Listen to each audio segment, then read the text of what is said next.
Yo, what is up guys? Guido here, back again with another mini bike video. And in this video, I'm gonna show you guys how to replace your side cover gasket. In doing so, you will also have to do a oil change as well because all the oil will come out. This is good preventative maintenance, or if your side cover is leaking, this is a good thing to do because obviously you don't want a leaking side cover. So let's just get straight into the video. And this specific motor is going to be the good old Predator 212. This video is going to work for a lot of the mini bikes out there with the 196 clone motors because they're pretty much the exact same. This is a Predator 212 non-Hemi that we will be working on today with the stock side cover. If you have the ARC or EC Carb billet side cover, it may be a little bit different because you can either use the rubber O-ring gasket or the regular paper gasket, but in this case it's a stock side cover, so we will be using the regular paper gasket. So with all of that being said, let's just jump straight into it. All right, so you can see I have the bike mounted on the stand, ready to be worked on. It's just a little bit easier. And the first thing I'm gonna go ahead and do before I start working on this thing is I'm gonna just jack it up just because it's easier to work on if it is elevated.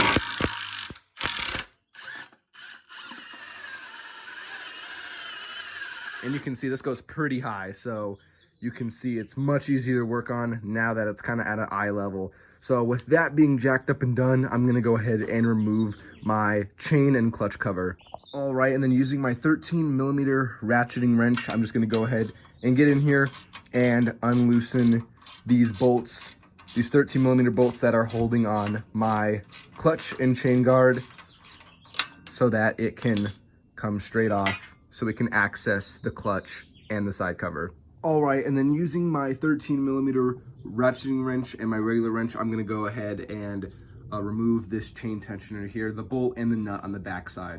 All right, and then the next thing I'm gonna go ahead and do is I'm gonna go ahead and remove the clutch with the 13mm socket.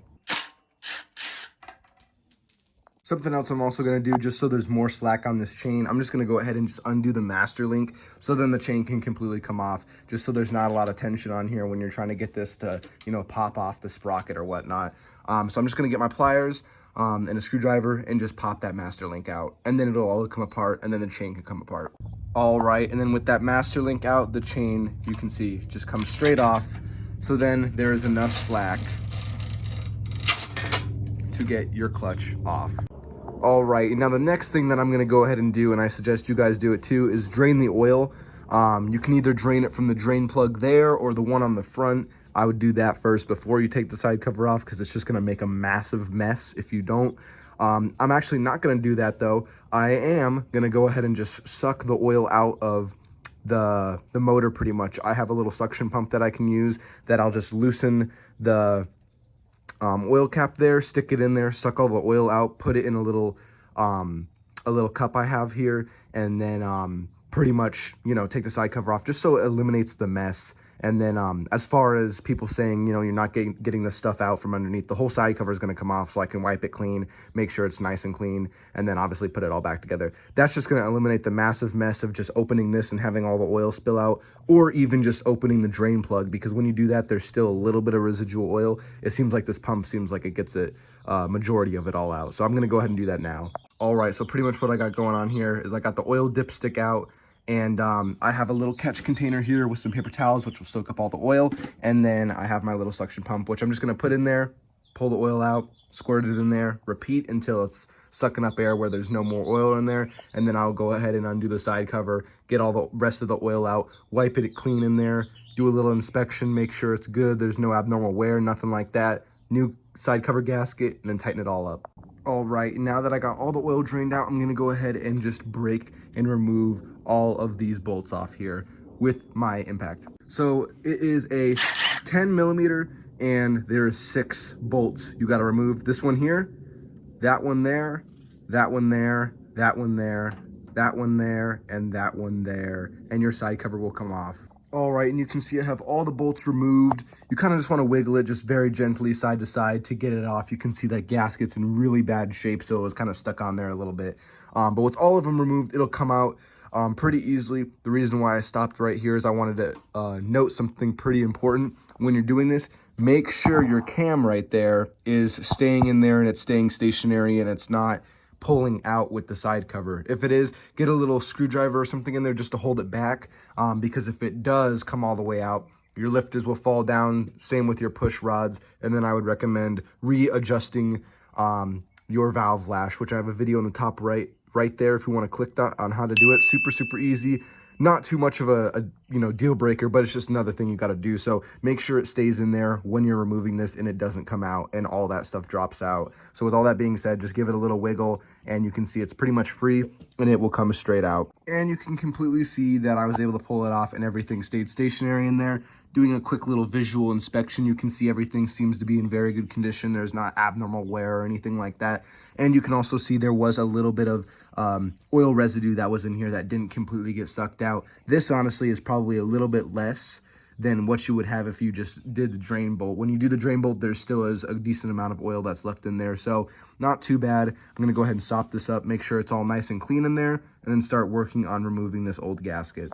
All right, and you can check it out. You can see everything is all cleaned up, ready to go, pretty much ready to be installed. The surface on the block and also the side cover is nice and clean, ready to be installed. I went and put some oil on the crankshaft and also the cam right there where it slides into the side cover. I recommend you do this because once you go start your motor, there's not going to be any oil that's in there, yet if you didn't put oil on it, it would be dry until, eventually the motor spins over and it slings oil up into there. So it'd pretty much start dry. So make sure you put oil on there. It's just good to do so it doesn't, have a bunch of unnecessary wear on there. So with all that being said, I'm going to go ahead and put the gasket on the side cover and slide it on through, and then start just aligning it with one of the bolts. All right, so you can see I got the gasket on the side cover. Don't forget your little dowel pins if you have any. That just helps align it on the block and also transfer some of the vibration as well. So don't forget about those. But with all that being said, this is ready to slide on over. All right, so I'm pretty much just reinstalling all the bolts here. Just do them kind of snug, hand tight. And then also if you're having issues with them vibrating or whatnot and coming out, also you could add a little bit of thread locker on them as well, to prevent them from backing out. All right, and with them being in there kind of snug, I'm going to go ahead and try to do a star pattern. Whenever you are doing something that's pressing up against a gasket, or like say you're tightening a wheel on a car, always try to do a star pattern so it's seated evenly. So I'm going to go ahead and do a star pattern, and I'm going to torque them to 180 inch-pounds. A lot of people do different torque specs for these. You can do them even tighter than that so they don't back out if you have issues with them backing out, like 200 inch-pounds. But you also just want to be mindful you don't want to strip the aluminum block because then you're screwed. So I'm going to do 180 on all of these bolts here.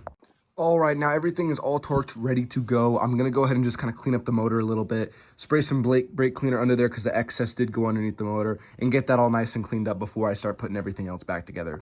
All right, now that everything is all cleaned, ready to go, I'm gonna go ahead and just grease the shaft here as well. I made a whole entire video on clutch greasing, why you should grease the shaft, this and that. If you wanna go ahead and watch that video, it's in the top right, go ahead and click that. But off camera, before I go ahead and put this back on there, I'm gonna just take it apart, grease it up, good preventative maintenance to make sure that these clutches last a long time.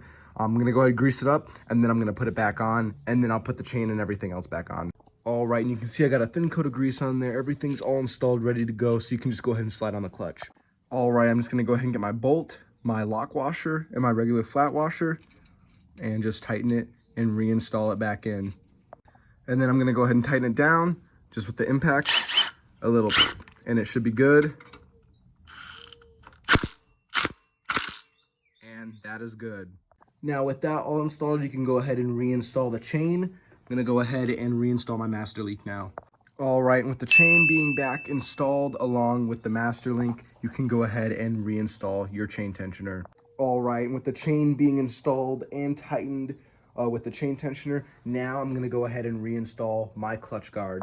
All right, and the absolute most important thing before you finish up everything, You can see I got the chain and clutch guard completely on, completely tight, ready to go. You must put oil in your bike. Do not forget about that. Otherwise, it will catastrophically fail. So I'm using Valvoline 10W30 VR1. I love this stuff. This stuff is perfect for push rod single cylinder motors. High zinc, this is exactly what your motor needs.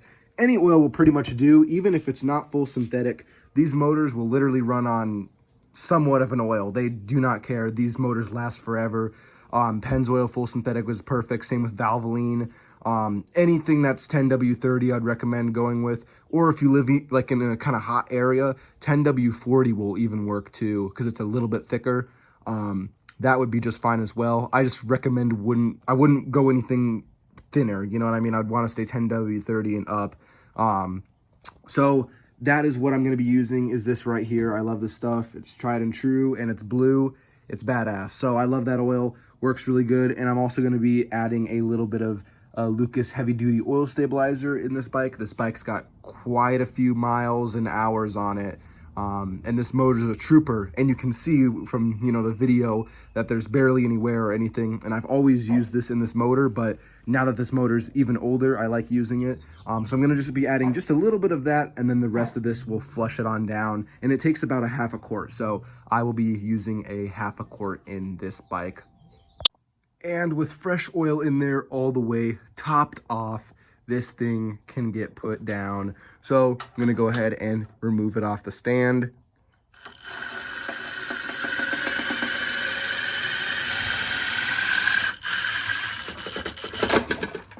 And just like that, it is ready to go. And alrighty guys, that is the complete install of the new side cover gasket on a Predator 212 non-Hemi. Like I said, this video is going to work for a lot of those 196 and above motors, as they are all the same. And even motors that aren't the same, this is the exact same process on a lot of different motors. So I hope this video helped you guys. I hope you guys enjoyed. Make sure you guys comment, like, and subscribe, and stay tuned, because you do not want to miss upcoming videos. Peace.